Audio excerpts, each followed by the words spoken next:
Welcome back. Now that you have some understanding of a stock exchange, let's take few minutes to understand how a typical transaction gets completed at the exchange. Essentially, secondary market transactions have three phases. The first phase is trading. Trading involves actual buying and selling of securities. Exchanges use electronic order matching systems where they essentially match buy and sell orders from different people so that the trade may be executed. So for example, if these are the various buy orders on a security and these are the various sell orders, so the matching system tries to see if there is a match between a buy and sell order at a particular price, and if so, fill both the orders. By doing so, the exchange facilitates efficient, speedy, and anonymous execution. All investors depend on brokerages to execute their trading orders. So, brokerages essentially collect orders from various investors and pass it on to exchange so that when you start trading, brokerage is the intermediary you will be directly interacting with, and the broker will interact with the exchange on your behalf. The next phase in the life of a secondary market transaction is clearing.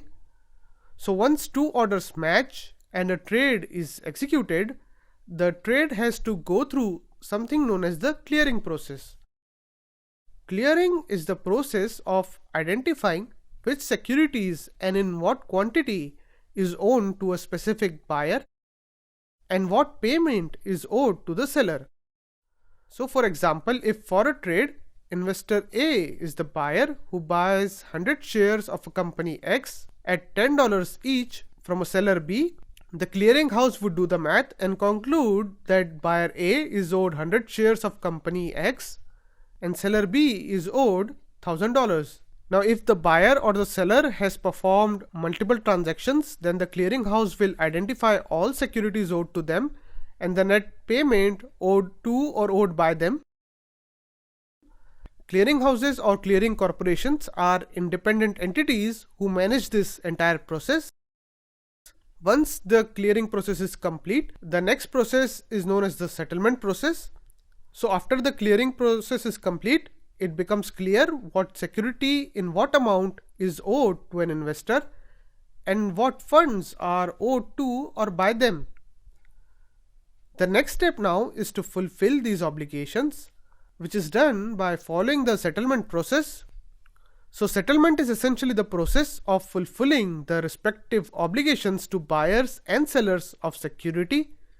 By the way of this process, the buyer receives the security owed to him and the seller receives the payment owed to him. Once buyer of the security receives the security and the seller of the security receives the payment, we say that the transaction has been settled. Now different intermediaries play different roles depending on where they are involved in the transaction. Let's look at them one by one. Starting with the trading members. Investors can trade only through members of a stock exchange. Trading members are also called stockbrokers and their affiliates are called subbrokers. Trading members are admitted to an exchange only if they fulfill certain minimum requirements for capital, qualification, net worth and other criteria. Exchange members can either be trading members or clearing members or both. Exchanges monitor these members for their positions, capital and compliance. Their obligation towards clients is also clearly laid out to them. These trading members are the intermediary that a typical investor deals with directly. The next important intermediary are the clearinghouses. Clearinghouses facilitate the clearing process we described earlier. Now clearinghouses are set up as independent entities who act as counterparties for all trades executed on exchange.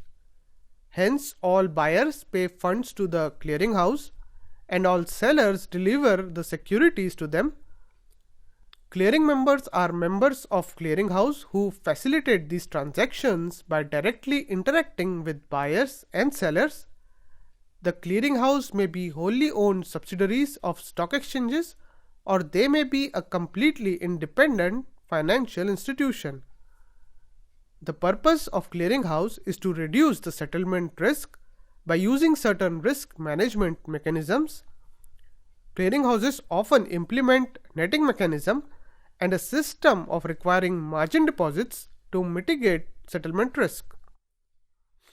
Another important intermediary are the depositories and depository participants. Now, depository is essentially an institution that holds and facilitates exchange of securities.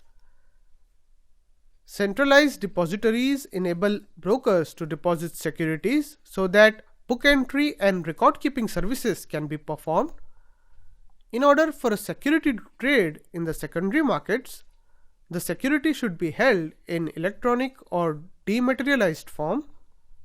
The issuer who issues the securities admits them to the depositories, where they are held as electronic entries against investor names. In order to facilitate this process of keeping this list updated, depositories appoint depository participants who act as intermediaries between the depository and the investor.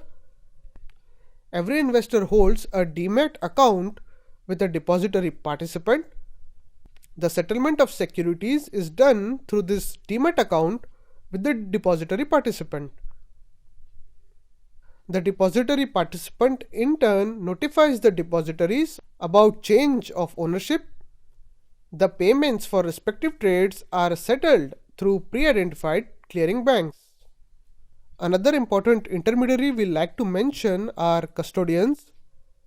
Custodians are institutional intermediaries authorized to hold funds and securities on behalf of large institutional investors like banks, insurance companies, mutual funds, and foreign institutional investors.